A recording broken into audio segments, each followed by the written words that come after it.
This week, in the leadership and communications section, the C-suite gap that's putting your company at risk. CISOs band together to urge world governments to harmonize cyber rules. Oh, I so wish. Cybersecurity is not working. Time to try something else, and more. Next, we air 2 pre-recorded interviews from RSA Conference 2025 from SecurityScorecard and Axonius. Business Security Weekly starts now. This is a Security Weekly production for security professionals by security professionals. Please visit securityweekly.com/subscribe to subscribe to all the shows on our network. It's the show where we explore the business of security to improve the security of business. Your trusted source for actionable insights on leadership, communication, and innovation. Get ready for Business Security Weekly. The threat landscape is constantly evolving, making it nearly impossible for security teams to keep up. That's why so many top companies turn to Tines, a security orchestration and automation platform built by security practitioners for security practitioners. Tines empowers analysts and engineers to automate their most repetitive, time-consuming tasks. No coding expertise required, just the flexibility to tailor workflows to your team's exact needs. Ready to break free from the limitations of traditional tools? Learn more at securityweekly.com/Tines. Welcome to Business Security Weekly. This is episode number 394, recorded May 5th, 2025. I'm your host, Matt Alderman, sitting in a rainy Boston. I'm at IBM Think this week. Yes, 2 conferences in a row. Anyways, we're going to get the co-hosts on and we'll get through this. First, my first co-host, Mr. Jason Albuquerque, who's also enjoying the rain up in the Northeast. Hey, I'm enjoying the rain in Rhode Island. I'm about 45 to 50 minutes south of you, but hey, we haven't talked since the NFL draft. I know. Your number one went number 1. My number 1 went number 2. So hey, listen, not too bad, right? Cam Ward, Travis Hunter went number 1 and number 2. Yeah. Now a lot of people thought that Hunter was going to go to the Browns. Browns traded down. All kinds of crazy, funny stuff. But I did guess. A lot of trade shenanigans. Yeah. But it all worked out. It all worked out. And hey, my Patriots got some good picks, man. Yes, they did. Some Buckeyes, too. You got a couple good Buckeyes on the roster. Yeah, you guys picked up some good ones. Yeah, we did. Yeah. Also, Steelers got some Buckeyes, too. I know, you did. You got 2 also. You got Will Howard and you got Jack Sawyer. Yes. Yep. All right. Well, that brings in Summer Fowler, my other co-host from Pittsburgh. Yes, you picked up some good ones as well. Welcome, Summer. Thanks. Happy to be here. All right. And then last but not least, Mr. Ben Carr. Thank you for last week, by the way. The Pappy tasting was awesome. Yeah. Glad you enjoyed that, Matt. Glad to meet up with you out at RSA. Summer, good to have you on. Disappointed that you were also talking football on the pregame here. Like, I was hoping for a little bit of evenness, and we could talk about something else. Like, I'm waiting for hail, enjoying the rain, but yeah, not the football guy. So, I mean, we could talk about hockey. There was a really exciting overtime Game 7 last night. That was exciting. 100%. I can't believe the Jets pulled that out. Hey, listen, I can run every sport with you, Summer. Every sport. You guys are wearing me out. So I got so talking about weather and hail, I think you just said, right, Ben? So I got a picture this morning from my pickleball group that said hail less than pickleball size, i.e. 3 inches. Anyway, so tennis balls have now been replaced with pickleballs for hail size. Just saying. Wow. Just saying. All right. Okay, one quick announcement and then we can get into the articles. Identiverse 2025 is returning to Las Vegas June 3rd to 6th. Hear from 250 plus experts and connect with over 3,000 identity security professionals across 4 days of keynotes, breakout sessions, and deep dives into the latest identity security trends. Plus, take part in hands-on workshops and explore the brand new non-human identity pavilion.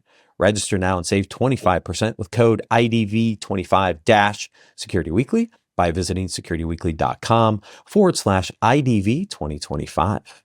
All right. I line these articles up just for you, Jason. I'm gonna. Number 2 is actually better than number 1, but I still had to do them in order, right? So, article number 1: the C-suite gap that putting your company at risk. Really, there's a C-suite gap. I didn't realize that. Wow, EY came out with recent research that tells us things we've been talking about for 6 years on this podcast. Who would have thought? They needed to interview 800 executives, 300 CISOs, and 500 C-levels to let us know that there's this gap that's happening. I mean, at the end of the day, I read this article and I said to myself, damn, it was really bad back in the day. Yeah. I look at some of this and we made some progress since we've been talking about this over the course of the last, 6 years, 10 years, whatever the case may be. Yeah, there's a gap. There continues to be a gap. We understand that, right? And at the end of the day, we as leaders within, the cybersecurity teams, it's our jobs, it's our responsibilities to start minimizing that gap, because our job is to educate the rest of the C-suite. And you want to know what? These numbers have gone up over the course of years, so maybe we have been making a little bit of progress. Maybe. I think but so. The other thing that I would like to know. Right? Oh, go ahead, Ben. No, go ahead, Summer. No, go ahead. You jumped in. Go ahead. So the big thing that I really wanted to see though is, how does this gap compare to other gaps, right? So like you mentioned, it does seem, and I think both, just from a perception standpoint and the reality of the numbers, it's getting better. So how does this gap compare with the marketing leads and the finance leads and those others?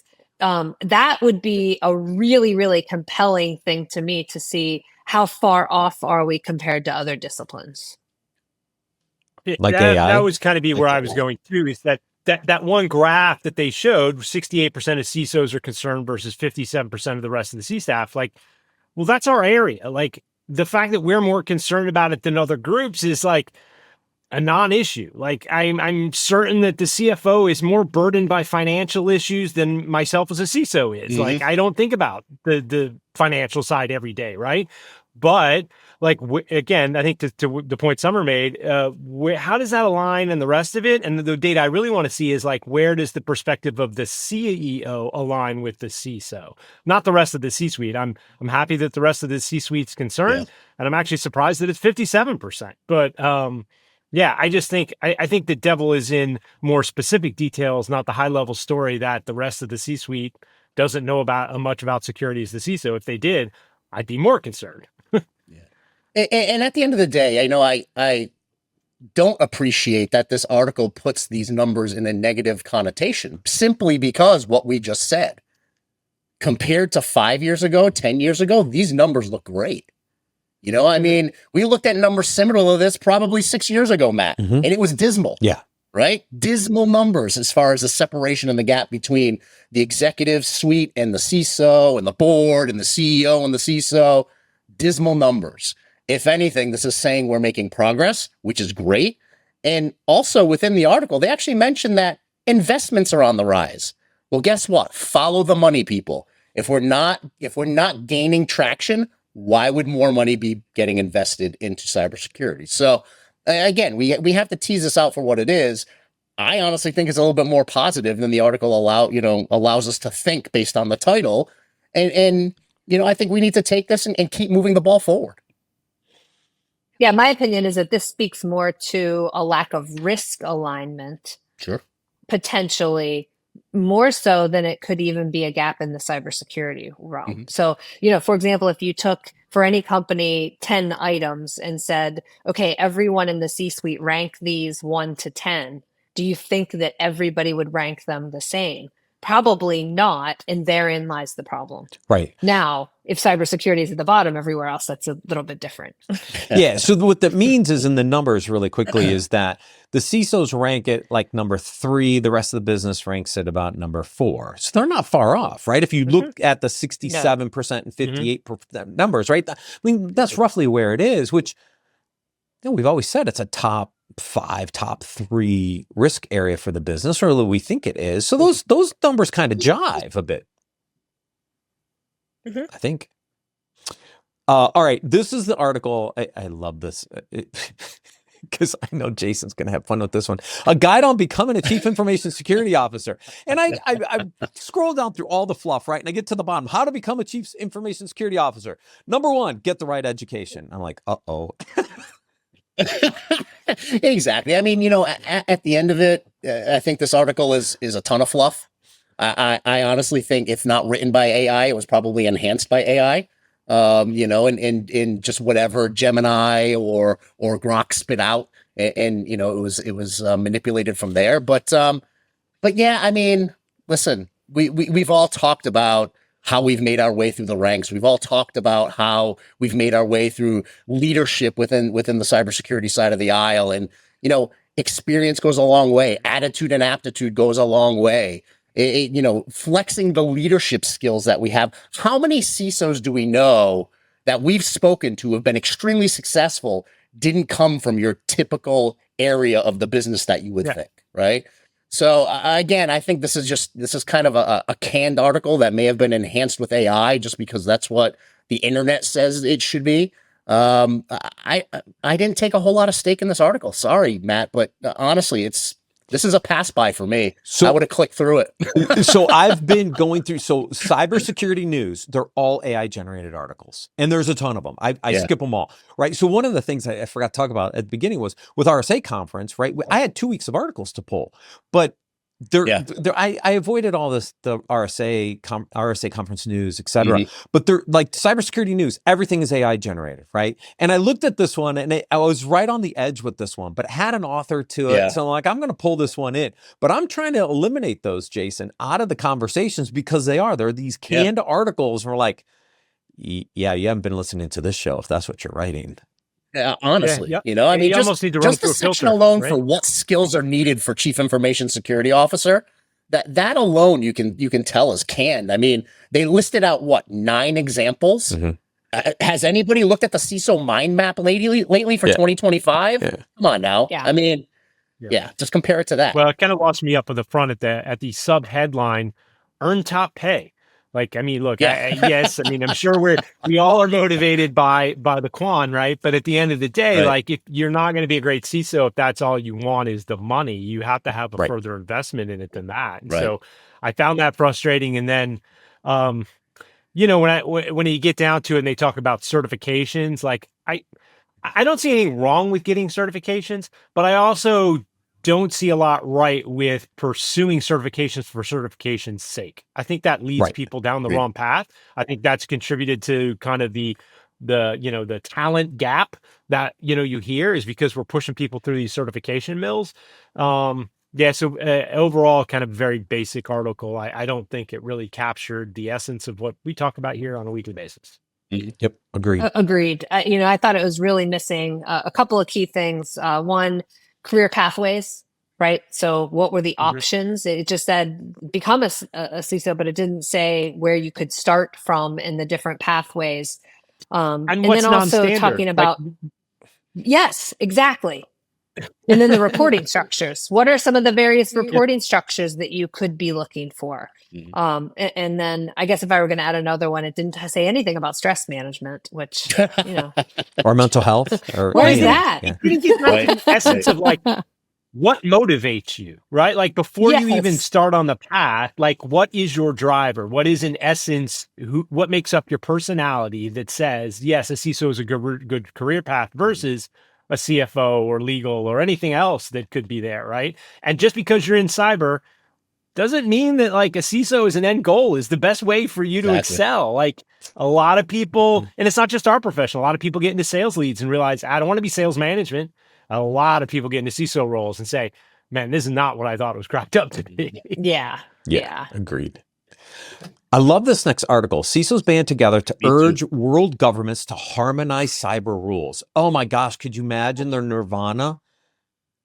I know. And these were some big players, right? Some big CISOs. I mean, you're talking about Amazon Web Services, Honeywell, Marriott. Like, I mean, these are some players out there in the industry. And yes, 100%. We need to be putting pressure on, the leaders of the world to come up with standards. Honestly, that are international standards that we can all abide by. We talk about this all the time. Too many laws, too many regulations, too many things for us to have to manage. And when you're trying to manage too many, how can you do anything well? Right. I was talking about the fact that you guys think this is realistic. Like, I love it, but like, just the jurisdictional problems and like the lack of organizations wanting to work together on other issues. I don't see it happening, but I do laud the goal, right? I just don't see it as really feasible. Well, I mean, Yeah, and I think that's why they're trying to leverage the Organization for Economic Cooperation and Development as that kind of consortium to get the juice and the influence that they need, right? If they can influence that group of folks to make some decisions, maybe that can help influence further, deeper and wider out there. I think that's why they were focused on this group of people. Can I get a baseline? Like, give me a baseline. Like, give me a starting point. Like, put everybody on a common playing field at a starting point. And then if each country or region wants to augment, maybe, like, I could get behind that. Like, because I think it would be good for the industry is everybody would have at least a level playing field on the baseline, and then you augment from there. I was talking, so this came up last week at RSA Conference around AI regulations, etc. They're going to come. They're either coming federally or they're going to come by the states, just like the privacy and the breach requirements, right?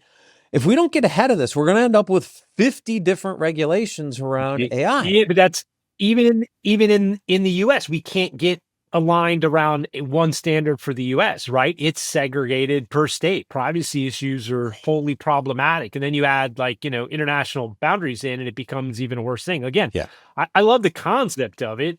I think that, in cyber, it's one of those things where you won't make an impact. Like, think ransomware, right? I deal with this every day, but like ransomware is an easy thing to think about. If you don't get in front of this cross boundary, you will never solve this problem, because business being interjurisdictional, multinational, like, you can't get in front of it. It's too much of a pain. And so I hope I come into it with eyes wide open. Yeah, I mean, my viewpoint on this, though, is if we don't try, if we don't push, if we don't try to leverage every ounce of influence we possibly can, it's guaranteed to never happen. Yeah, I don't disagree with that. My hesitation is that I worry that the influence could be in the wrong areas. Oh, sure. Yeah. Right. And so it's like, okay, the same people that wrote that letter, I want those people to help drive the actual standard, because they're business people and they understand how the flow of business is going to work. And so that, to me, I think becomes really important. I don't want this to be, hey, governments, we want you to take over and do this, because holy cow. Never works out well. No. No. It won't be practical, right? Like, the practicality will go out the window, and that's been the challenge. You'll look at things that are tweaked for different jurisdictional issues that are specific because of culture or whatever, and it won't really apply globally. And that's been a big challenge. Yeah, I mean, unfortunately, it is international governments that we have to deal with, and nothing in government goes smoothly or quickly. So step one in that is to gain the influence to actually get them to say, all right, I'll think about this. And then you start having the conversation as to the execution. But you have to influence them to actually say, all right, let's sit around a table and talk about it. Let's make it an agenda. Yeah. Yeah. Agreed. So right before RSA Conference, the Verizon data breach investigation report comes out. M-Trends also came out. But I pulled this article because obviously the Verizon report's the one that everybody's been tracking for, 16, 18 years. I can't even remember how many it is now. Yeah, probably about 16 now. Yeah. And so I'm not really surprised. I guess this concept of vulnerability exploitation's a little interesting, but the rest of it seems pretty much same old, same old.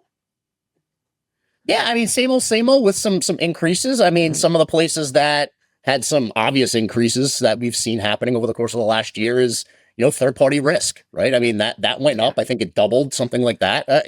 Yeah, we've seen that happening, right? Third-party risk is huge. The exploitation of vulnerabilities is something that stood out big time from my perspective. I think there were some very interesting statistics around, like, the time it takes for an organization to patch is 32 days. By the time it hits the KVE is 0 days.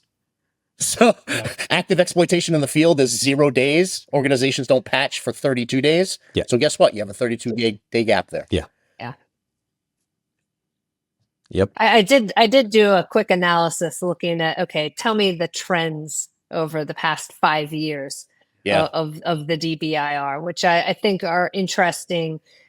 even though this year espionage was seen on the rise, it's still much more the financial motivation is, still outpacing all of that. And then again, it's like you said, it is more of the same. I think one thing that's interesting, even though we're seeing a lot of third party and a lot of that is SaaS based, we haven't seen what we thought we would see in terms of cloud adoption challenges. We're still seeing cloud misconfiguration and cloud credential stealing, but those are just, they're kind of traditional ways of doing things. So it's not like the migration to the cloud over the past 10 years drastically changed the DBIR.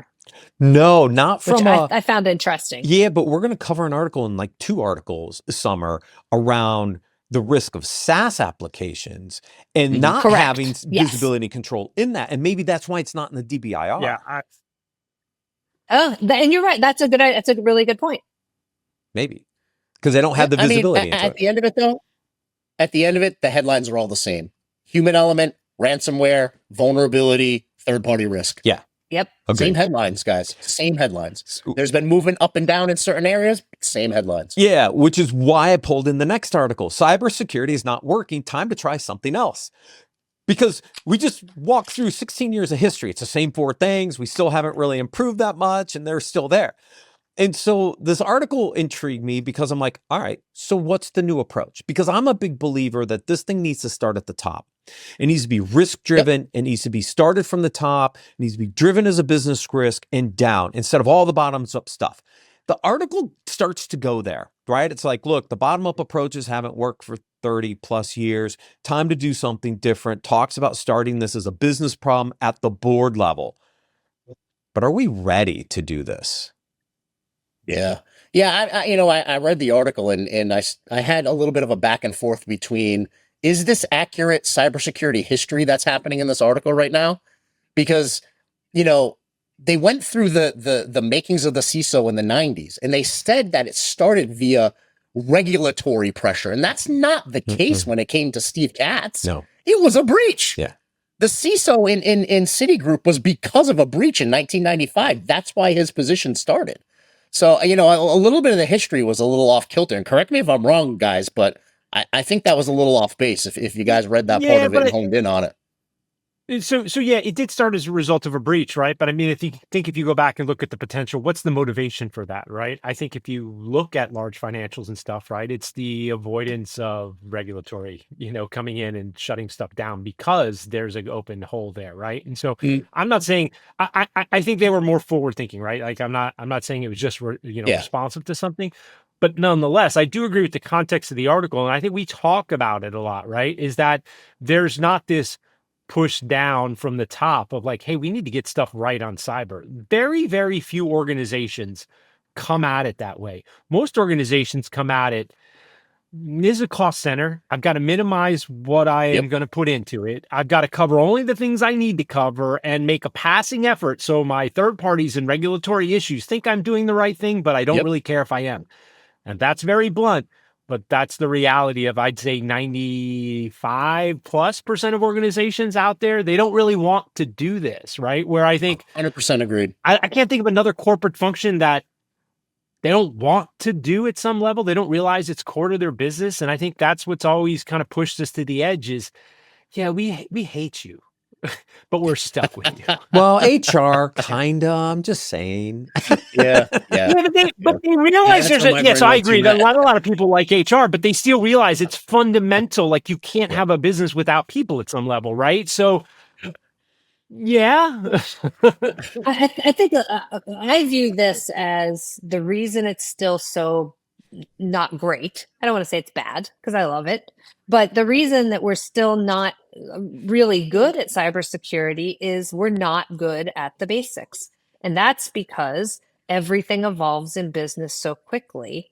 And we're forced into some of these non-basics to do some things. But, I don't want to sound like, RFK Jr. or anything here, but, look at health. Why do you think health in this country is so bad? We don't eat well and we don't get enough sleep. Okay. The basics are bad. And I think that in cybersecurity, Summer, we're the still next really thing I'm bad. going to hear out of And- you is that patching causes security problems, and we need to stop patching, and we need to think about patching all over. But I mean, at some of those major decisions, even when it comes to getting the basics done, sometimes those major decisions, you need the backing of your CEO. Because think about it from a technical debt perspective. You may have technical debt that runs an entire business line. And when that business line leader says, I'm not getting rid of that, you would want your CEO to step in and say, no way, too much risk. We're dumping this. We're moving it. We're upgrading it. We're patching it, whatever we need to do to get this risk out of here. And many times, if that's generating revenue, that conversation doesn't happen. I think that there's two basic factors that kind of contribute to this and run against each other. One is kind of what you were talking about, Jason, where it's like, we just don't have time to do this stuff because people don't want to put the money, and it's kind of boring and just the effort, and it's all that stuff, right? It's thought to say easy, do hard stuff. But the other competing challenge, which directly affects this from a resource perspective, is, hey, there's a new thing out there. Go focus on it. And like the business is going to run fast, and like we're not going to tell you about it. And then by the time you've heard about it, the next new thing is coming, like the evolutionary, like the exponential curve, right? So think of another area of the business that changes as fast. It's tech, right? Like tech is that gets the shiny new thing will get prioritized over getting rid of that technical debt and that risk. That's right. It's a hockey stick ramp, right? And so like you're at these two sides of like, I don't have enough people to handle what I have now, and you keep taking my eye off that ball to address this new thing that like we don't even really know if it's going to work or not. Like we may throw it out in 9 months, but we're going to certainly put a lot of effort into it and run at the wall. Well, it's like AI right now. We're going to run after AI for the next 5 years. And then quantum's going to take over. And then we're going to run at quantum for 5 years. And by then, I'm completely out of the industry because I'm going to be retired by then. And nobody's gotten asset management. Nobody's figured out vulnerability management, patching. Like, That's right. We'll be still having the same conversations that we've been having for 6 years. It's core stuff. Like maybe security just needs to split into core shit that never worked and like new stuff that like we can't figure out yet. Or but I look at the take it back. New stuff, if you would just you're the old shit CISO. If you would just eat more broccoli and get at least 7 hours of sleep and exercise, you would probably and exercise, right? Take a walk. Have to drink water. Thanks, SCF. I appreciate that. SCF again here with her fixing things with the easy problems. Or we can just use SaaS-based applications and take care of all of it for us so we don't have to worry about it. Oh, yeah. There you go. That's a solution. That'll for definitely help.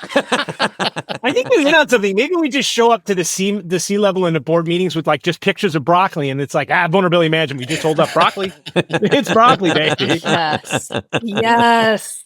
I'm loving this. Flashcards for the C-level. Hey, listen.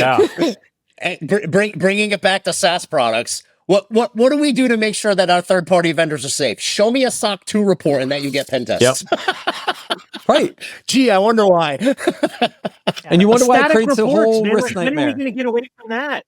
Like real-time risk? Like, yeah. Oh, you don't have a SOC 2 report? Fill out this 150 questions for me. 150? That'd be lucky. That would be nice. The SIG is 400 questions, guys. Come on. Fill out this. Oh my gosh. All right, we got to wrap this on a good note. Let's go to the communication. The art of communication, unlocking your power to connect and influence. That's exactly what we're doing on this podcast, folks. We are unlocking our power to connect and influence. Absolutely, all day. I honestly, I love this article, right? It kind of covers a lot of the communication skills that we go over all the time. Number one, just the power of being able to communicate effectively. I think as a leader in the organization, it's up to you to get your folks, your team, communication skills training, verbal, written, presentation skills, all of that. No matter where you are in the organization, you can benefit from that because you're going to interface with either internal customers or external customers, and your communication skills are critical to be able to evangelize for your team. Yeah. You notice I was nodding and acknowledging you because I'm listening. I'm actively listening. Listening. Confidently. Yes. Confidently listening. Listening's actually listed in this article twice, folks. That's how important it is. It is. Yeah. I loved the listening aspect. And then the other two things I think that are really key is the self-regulation. So knowing when you can, get heated or not, and how you can handle a situation. And if someone is asking you a really tough question, that you're able to self-regulate and not get defensive and not get, upset. And then the other element that I really enjoy is the motivation. It sort of goes back all the way to the very beginning of this discussion, which is, why are you in this profession? Mm-hmm. And can you convey your passion for it in a way that brings confidence to the rest of the people that you're communicating to? And I think that is so important to being a good CISO, to being great in this role, is being able to convey your motivation. Yeah, I mean, the two pieces that I pulled out of this, which are in many instances understated skills that I think leaders need to hone in on, and speakers need to hone in on. Number one, the magic of tone and your voice. The way you say things, the way you inflect your voice can be magic in a conversation. It absolutely can. It says the magic of tone and voice. It can mean two different things depending on the way you articulate what you're saying, the tone of your voice while you're saying it. The second piece actually is two different chapters in here. It's 8 and 9, because I think they're interrelated. It's adapting to different personalities. So having your conversation, depending on who you're talking to, know your audience, right? When you're communicating, but that requires emotional intelligence to do that. So those two I think are key. So chapter 5, 8, and 9, awesome. And 2 and 10. Listening 2 and 10. You mentioned the adaptive, Jason, and I think that's key. And it's not just like, a lot of people know your audience, and it's like, I'm going to produce a deck and I know who I'm producing it for. Yeah. But you have to actually adapt on the fly. You have to realize that the person the way in which you came into it isn't what's hitting, and you have to be able to switch your tone, be adaptive to that conversation, and figure out, how does this person pick up information, and what is it going to resonate? How is it going to resonate with them to make the most effective use of the communication you're doing? So listening and adaptive that's one. We are all great storytellers. Thank you everyone for joining me today. It's a pleasure. We have all of us on today. It's awesome. Thank you everyone for watching and listening. Stay tuned. We have 2 RSA Conference interviews from SecurityScorecard and Axonius coming up next. We'll see you again next week on Business Security Weekly. Not all vulnerabilities are the same. A critical vulnerability on a marketing laptop isn't the same risk as a critical vulnerability on a production server accessed by a domain admin missing EDR. Sevco Security shows you these interconnected risks. Sevco centralizes intelligence on all your devices, identities, software, vulnerabilities, and security controls, enriching them with threat intelligence and business context in real time, so your security team has exactly what it needs to effectively prioritize and remediate vulnerabilities based on the unique requirements of your business. Think of it as a to-do list for risks, but less annoying. Find a smarter way to manage exposures. Visit securityweekly.com/Sevco today. Welcome to RSA Conference 2025. We're here recording live from the CyberRisk TV studio in Broadcast Alley at Moscone West. I'm your host, Matt Alderman, and joining me for this interview is Dr. Alexander Yampolsky. I want to mix it the other way. I want to go Yampolsky. Anyways, I got it. All right. Co-founder, Chief Executive Officer at SecurityScorecard. Welcome, Alex. Matt, good to be with you. So we're going to talk supply chain detection and response. But before we get into the topic, is supply chain a subset of vendor risk management, or do you equate them the same? I have a lot of experience on the third-party risk management side. Do you differentiate the difference between a third party and a supplier? Do you look at them the same? How would you describe that? Well, a third party could be a different type of, there could be different type of relationships. You could be a supplier to a company. Right. You could be a subsidiary. You could be an M&A target, an investment. So I think a third party encompasses a whole set of business relationships, and being a supplier is one of them. Correct. So when we talk about supply chain in the terminology from a security scorecard perspective, are you just looking at the supplier side of this, or are you also looking at the other vendor relationship side? We're as looking well? at any relationship. Okay, everything. Yeah. Perfect. Okay. So as I said before this, so I used to run third-party vendor risk management program at a bank, large bank, back in 2004, and managed 70,000 vendors. And I remember the process, right, of you send them a questionnaire, you get the answers back, and it just didn't scale very, very well. What I think you guys have done is very interesting in that you take data from the outside and use that as part of a gauge to assess a vendor. So when you think about that data, what I'm really interested in is how does that then lead to a detection and response capability? Yeah, so if you think about third-party risk management space, it went through a set of evolutionary changes. If you rewind the clock to 12, 13 years ago, what companies used to do when they deal with third-party relationships is either they do nothing, they pretend the problem doesn't exist, right, or they send they just send a pen and paper questionnaire and ask you, do you have multi-factor authentication like you've done? Right.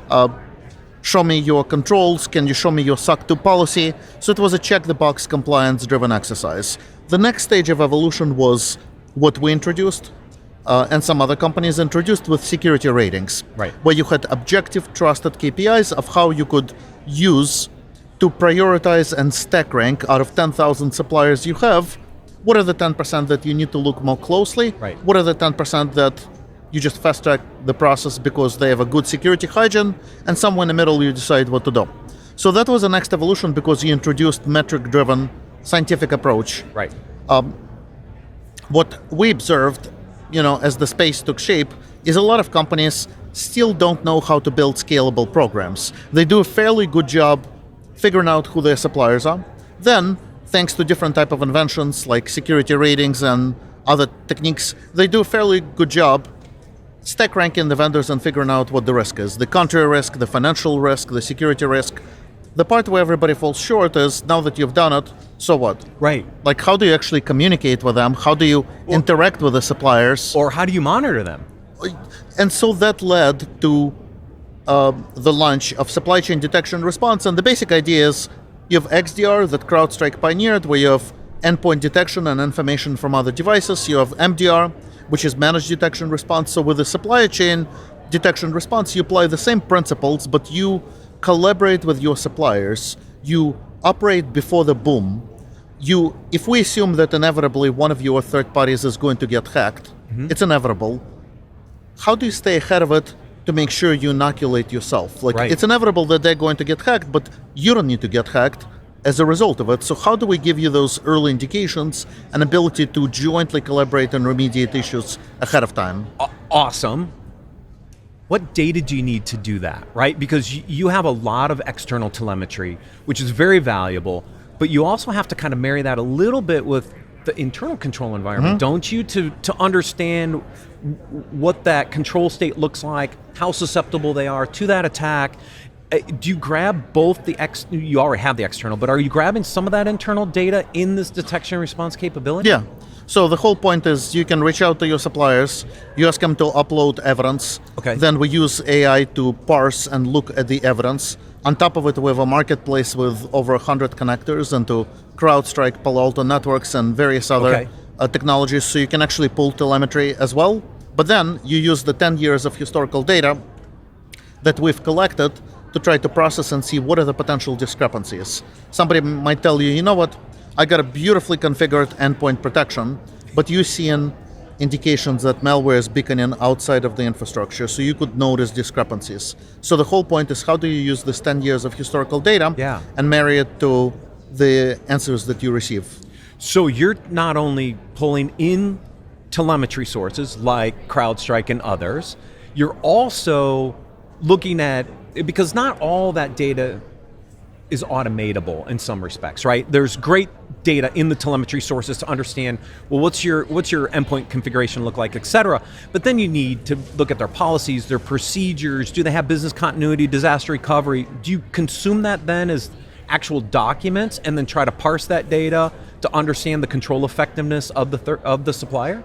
Exactly. So you have various degrees of confidence that you can attain. For example, if you just look at a outside-in hygiene of a supplier where you use different security signals that we pick up from outside, you can form an opinion about the probability distribution curve. Are they doing a good job? Are they doing a terrible job? Completely from outside, you're not going to get things like compensating controls or certain type of things of how they segmented the environment on the inside. So you get 1 degree of confidence. Then if you pull additional telemetry, if you ask additional questions on a questionnaire, you keep increasing the degree of confidence. But you don't want to go do it for every supplier. You want to do it only for your most critical suppliers. And for everybody else, you need some type of a quick litmus test to just get alerted and have automation. If somebody has a malware or their score drops, then you want to get alerted and have automation telling you those type of things. So that's where I want to go next from a detection response perspective, because the way the programs used to work, and my guess is most programs still work this way, you go out, you assess your high-risk vendors, and then you get the results back. Maybe you put in some remediation projects to track them, and then you don't touch them for another year. There's so much that can change in that span, so I'm assuming that by constantly pulling this data and looking at their external perimeter and the attack surface and the changes in the threat profiles, that you can actually identify potential concerns, and then do you flag those up to the company that's buying the solution? Is that how you're doing it, is monitoring all those pieces? we have a robust set of automation that you could configure. Every single day you can detect what assets arrived and departed from the attack surface of the company, and what signals arrived and departed. And so dynamically you can set up all kinds of workflow automation to make sure that what companies do is they set up policies. They set up kind of a risk tolerance threshold of what they're willing to accept. For example, if you're one of my suppliers, I don't want you to ever have ransomware. And if I notice from outside that you have ransomware, I need to have a conversation with you. So they might not talk to the suppliers for a year, but then if one of the days you have some type of a concerning event, you definitely want to get ahead of it. And I think using AI and automation helps you with being able to do it. Otherwise, manually would be impossible. Too hard to do. Yeah, I manage 70,000 vendors by hand. There's no way the humans can scale to do this. And I see, I've talked to a lot of clients that, they'll get hundreds of these reviews a quarter. And so to keep up with it manually is going to be extremely difficult. So that's why I was curious about, obviously, as you're monitoring both the internal and external environment, you're just driving that data into them and allowing them to see the alerts, decide whether it's critical, and then decide next steps from a remediation perspective. The extra benefit of SCDR, supply chain detection response, is that vendors and suppliers are really fatigued from having to answer the same questions over and over again. I know. So if you could allow them to answer once and then reuse these answers and to kind of configure almost their trust profile to prove to others that they're doing a good job, then that makes the job much less onerous and makes them more eager to engage. And so I think that we need to avoid the situation where one bank asks you a set of questions, sends you a security rating report, another bank sends you another security rating, another questionnaire. Now all of a sudden you're just spinning your wheels entire day. You need to be able to answer it once and then reuse your responses effectively in an exchange to prove that you are safe. So are you building the exchange as part of this offering as well? That's part of the SCDR. Well, I mean, it's huge, right? I've seen other products in this space. I used to advise them. The ability to create an exchange where I can truly provide my controls in once for multiple companies to use has a huge advantage. I've just not really seen it get a lot of traction, adoption over the past 15 plus years. You gotta make it easy.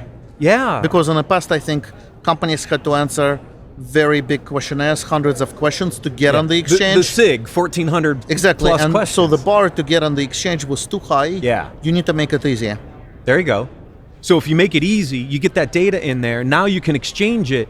Now, new suppliers and new, I call them vendors for lack of a better term, the banks or the buyers on the other side, you can now start to streamline the process to onboard a new vendor, but also then manage that vendor over their life cycle.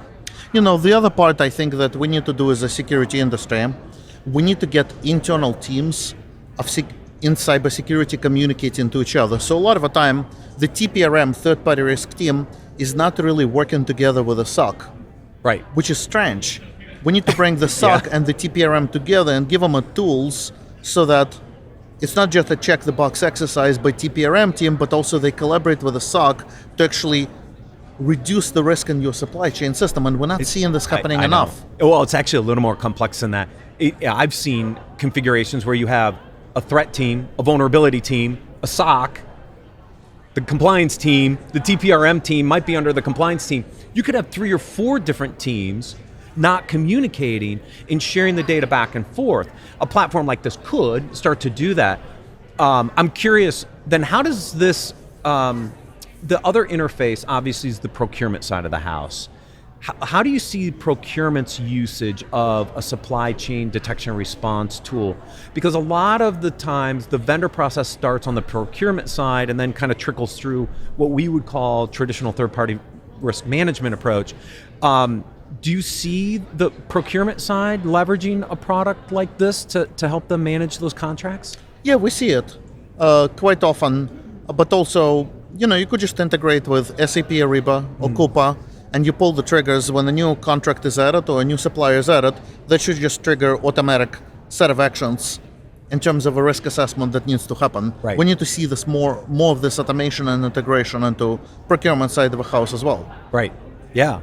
Well, it sounds like a very And interesting the interesting product. part is, a lot of the time it's shocking, but you talk to a lot of big companies, they don't even know who their suppliers are. I know. You might ask them, well, wait a sec, you're paying them money, that's your supplier. Right. How could you not know who your suppliers are? But you got lots of disjointed silos where these companies are identified using different identifiers. There's also a big question about the data normalization and unify and all that stuff, and knowing who to contact. I know. And that's why I think SCDR is very important, because a lot of the time, companies don't even know who to talk to if there's a vulnerability in a supplier. And so we need to give them this communication layer. So back in the day, I used to have to go to the general ledger to figure out the vendors, because I had to look for the payments, and who was making the payments and which accounts were they coming for. Otherwise, I couldn't figure out that relationship.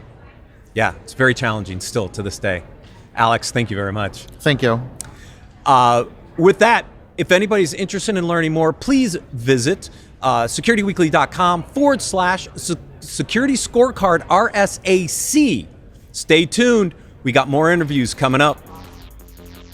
Imagine a world where every threat, ransomware, supply chain attacks, zero-day exploits is stopped before it can even begin. ThreatLocker makes that world a reality with a zero-trust approach to cybersecurity. By giving you granular control on every executable that can happen in your environment, ThreatLocker protects your business around the clock. No more guessing, no more gaps. Just rock-solid protection that keeps your operations running smoothly and your data secure.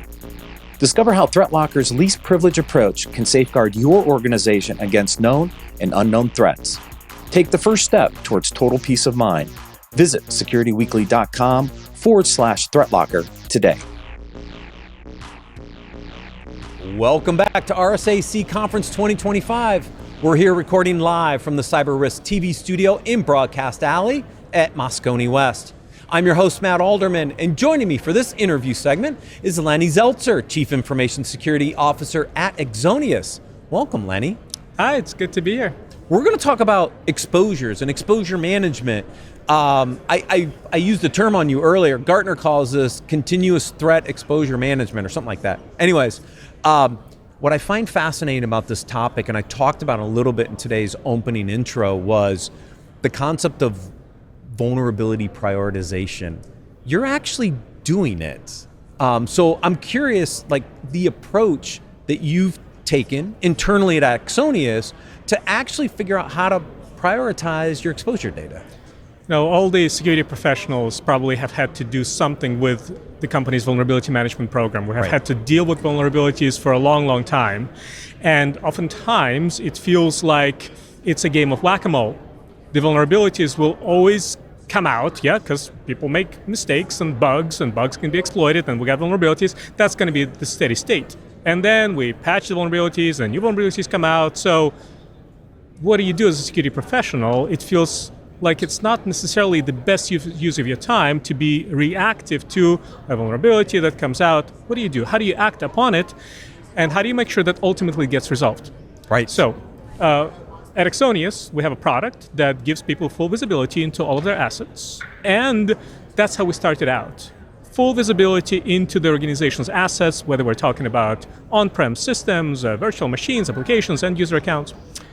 And we gave people good visibility into what they have, which included consuming information about the state of those systems, as well as the vulnerabilities that exist on them. But that's just a starting point. Ultimately, as security professionals, it shouldn't be enough for us to simply know that the vulnerabilities exist. It is our responsibility to make sure that they get prioritized and acted upon. And I think right now what is most relevant to me is how do I prioritize vulnerabilities? Right. There's always more vulnerabilities to address than we have time for. Right. Which means that we want to look at those vulnerabilities that are truly important and address them faster.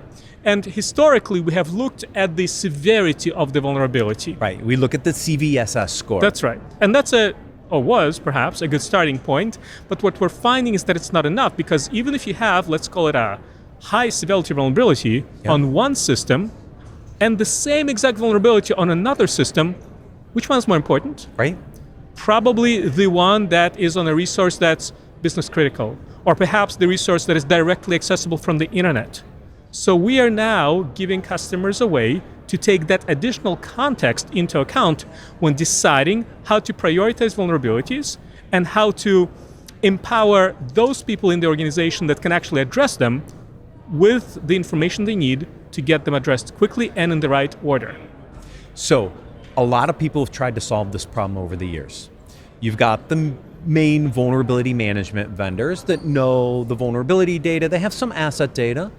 What I've always said is that it's not about the data, it's about the context. And the context in this case is, well, how critical is the asset that vulnerability is on? What other configurations or compensating controls are in place? Are you telling me you've started to solve that problem? Because it is the relationship of all that data together in a contextualized way that I can actually start to write more advanced rules that says, yes, I care about these types of assets based on their criticality. I know the configuration environment of these, and I have these vulnerabilities, and now you can start to stack rank those? I think that's the objective of most vulnerability management programs. Right. The Axonius solution makes it easier to achieve that objective. But more broadly, regardless of what tooling you as a security professional have, what you want is to discover vulnerabilities, and you probably won't do that by relying purely on a vulnerability scanner. That gives you one viewpoint on vulnerabilities, using the traditional scanning approach. Yeah. Then you probably want to use some agent-based tool. Sometimes it comes from a vulnerability scanning vendor, sometimes from another vendor, to uncover additional vulnerabilities that you can only see when you're on the system itself. Right. So that's good. That's a good starting point, but that's not enough. Then you need to say, well, what do I know about these systems? Do they have any additional toolings that maybe compensates for the fact that the vulnerability exists there? Because if I do, then it's not as urgent for me to address it than some others. Then you need to look at, well, is this accessible from the internet or from other networks that are not trustworthy? Then you need to take into account some information about your, let's say, priorities based on whether the system is in scope for some regulatory compliance requirements. You should, as a security professional, gather all of that information, put it all together, and then decide how urgent is it for you to fix that vulnerability by accounting for that context. Right. And what we're giving our customers is that information very easily, because our underlying platform is connected to pretty much all information sources that the organization has. We can consume that data already. Yeah, because you started as an asset management company, which is foundational into protecting your environment. You first have to know what you have, right? Yeah. And we've talked about this on my podcast, Business Security Weekly, for years, that most organizations still struggle with asset management to understand their hardware, software, inventory. You guys solved that problem first, which puts you in a really unique position, I think, because you have the context of the assets already known. Then when you overlay configuration data, vulnerability data, now you can start to build a better context map right? So how do you do the prioritization? Not that I want your secret sauce, but I'm like, how do these different factors then help you prioritize which vulnerabilities on which assets should you do first, right? Because again, as you said it, you only have so much time.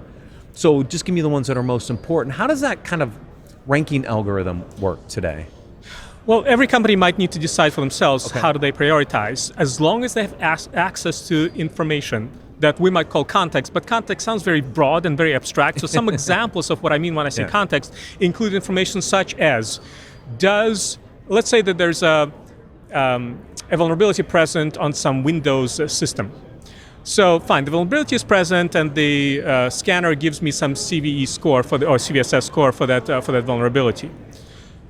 Does that system have an exploit prevention agent, for example? If it does, then maybe I'm less worried about that vulnerability than one that exists on a system that does not have such an agent. Then let's take into account the fact that that system, let's say, exists on a network that is in scope for PCI compliance. Ooh, I need to pay attention to that. I've got some target SLAs to fix there. Then let's take into account whether the system is accessible from the internet. And if so, is the port open from the internet that could be used to exploit the vulnerability? So those are some examples of specific pieces of information that I, as a security professional, want to have access to. Are these just a set of customizable rules then that just allow you to pick and choose which data you care about, and it just then runs kind of this queries and starts to bubble up what's important? Yeah, exactly. So now, because that's the information that our Axonius Asset Cloud already has in it, we're now allowing customers to define very flexible, let's call them rules, criteria for deciding how to prioritize the vulnerability. But look, that's just a starting point. A prioritized vulnerability is good and not to be taken for granted, but it's a starting point. Yeah, that's the starting point. That's the starting point of the list. There's still, how do you address those, which we'll talk about in a second. But I think that's important because people still struggle with the prioritized list, Lenny. Yeah, right? Of course. And so by applying these rules, I can take a big chunk of that work off the plate because now I've got my list of prioritized rules. Now the question is, I've got this great set of outputs.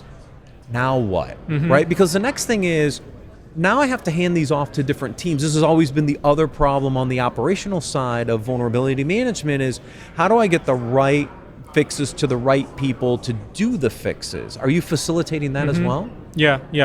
No, exactly. I think that we, as security professionals, have had vulnerability management on our plate for a while, and one of the reasons why it's been challenging, and we already talked about some of them, but the one that I have in mind right now is that we don't control directly the remediation of the vulnerabilities. Right. And look, just like it's not enough to say, I have asset management, I have full asset visibility, it's just a baseline for acting upon that information. Similarly, just because you have full visibility into your vulnerabilities and you can prioritize, and that's not to be taken for granted, that's an amazing thing to have. So what? Now you got to act upon that information. And because we do not ourselves typically perform the remediation, now the next step involves somehow acting upon that information. At Axonius, we call that actionability. What it means is that we want to allow our customers the ability to take action upon the information. Sometimes action means automatically remediating the vulnerability. Sometimes action means notifying the team in the way that they want to be notified about the vulnerability so they can act upon it, and building trust with them. And that's very important. Trust that when you're prioritizing a vulnerability, you truly are taking business context into account. Otherwise, if every vulnerability needs to be remediated immediately, then of course nobody will have time for that. You lose all credibility with the teams. The most complex use case that I would see is like an application, right? Because it has to go to the application development teams or maybe the infrastructure team because it's a vulnerability on one of the pieces of code, right? Being able to hand that off in an easy to understand way for the infrastructure folks or for the developer can't be understated, right? Like it has to make sense to them because otherwise, how would they know how to fix the vulnerability? Yeah. And so are you able to provide some of that context then back to them in a way that they understand it? Because every team's going to consume that data a little differently. Of course. And look, whenever you collaborate with any colleagues, if you want to be influential, if you want others to want to work with you, you got to work on their terms. Yeah. And in the systems that they're they used want to to. work in. Yeah. And so what that means is that you might, as a security team, get an aggregated, comprehensive view of your vulnerabilities. You take context into account and you prioritize them. And what happens next is that then you need to, well, unless you can immediately and automatically remediate it, Right. which is, of course, sometimes possible, you file a ticket with a team. Now, or sometimes you send an email to a team. But in most enterprises, there are multiple teams that will need to be notified depending on the nature of the vulnerability or of the nature of the asset. So sometimes you might need to, for some assets, you might need to open a Zendesk ticket. Right. In other cases, you might need to open a Jira ticket. Yep. In another case, you might need to send an email message or notify somebody over Slack or Microsoft Teams. The point is understand how the teams on whom you depend to fix the vulnerability want to work, make it easy Right. for them. Yeah. Work in their environment, and as part of that ticket, as part of that email, give them that extra context that supports your assessment, because sometimes they're like, well, how do I know that this is critical? Explain it. Right. It's this vulnerable library yeah. and this piece of code, that's the one that needs to Yes, go get patched. but add to it some information such as, this is on a PCI-controlled, PCI-relevant environment. Right, okay. It's accessible from the internet. Yeah. We don't have a certain agent on it. This is why we believe it should be critical. Or on the other hand, and I bet your colleagues will find it very refreshing, tell them whenever something is not urgent. Right. This is, even though you might think that this is urgent, tell them we decided that it is, instead of high, it's a medium because it's not accessible from the internet. That means we can take extra 2 weeks to address it. That's going to be refreshing. Yes. Yeah, I use that example a lot. I make up a vulnerability. I say log5j comes out tomorrow. Should I care or not? Well, if you don't have the context about your environment, you have no idea, right? And maybe it is a nothing burger, but maybe it has high impact, right? And if you could figure that out, it's great. I want to talk about automation just quickly a little bit, right? Automation's been the holy grail, right, in the industry, the ability to get that data, maybe auto-patch the machine. How comfortable are you with that as a CISO, automating some of those fixes? Because I think that's still a challenge in the industry a little bit, is to gain enough trust to allow those automation mechanisms to work. You know, I want to perhaps reframe the conversation a little bit, and I do want to pursue automation whenever practical. Yeah. But I want us all to acknowledge that I believe in many cases automation will not be practical. Okay. In many cases, at least today, we want humans to be there to review a decision. We want humans to be in the process. So you're that's thinking why, more about automating workflows that gets the human involved to make a decision, and then maybe downstream automate. sometimes, yeah. Okay. That's why I prefer to use the term action rather than automation. But I do want to answer your question more directly. We should look for ways to automate things whenever possible, especially if you can do it in a like, let's call it auto cruise way. So specifically, since we've been talking about vulnerability management, we at Axonius, for example, within our own vulnerability management program, have identified certain systems that we feel comfortable automatically patching weekly. Whenever vulnerabilities or whenever fixes to vulnerabilities are released by the OS vendor, we just apply them automatically. We trust that particular set of systems supported by a particular vendor that, in our experience, those bug fixes, those patches, very, very, very rarely break anything. We just apply it automatically. And it's a job that is applied automatically every week. And guess what? No human needs to be involved. And it's amazing from a security perspective, because I don't even need to file a ticket to close the vulnerability, because I know it's going to get fixed automatically within a 1 week period, which is within my target SLAs. That's an example of automation. I think of it as auto cruise. Let's automate as much as we can, but acknowledge that in many cases, we don't trust the patches. We need to have a more controlled way of releasing the patch and testing it. Right. Automate whatever you can. Right. In many other cases, acknowledge that you can't automate it. So create a workflow for involving humans when they need to get involved, in the way that they want to be involved, and give them contextual information so that they can act upon the notification quickly. Great segment. Thank you, Lenny. If you want to learn more, please visit securityweekly.com/Axonius RSAC. Lenny, it was a pleasure. Thank you very much. Talking to you.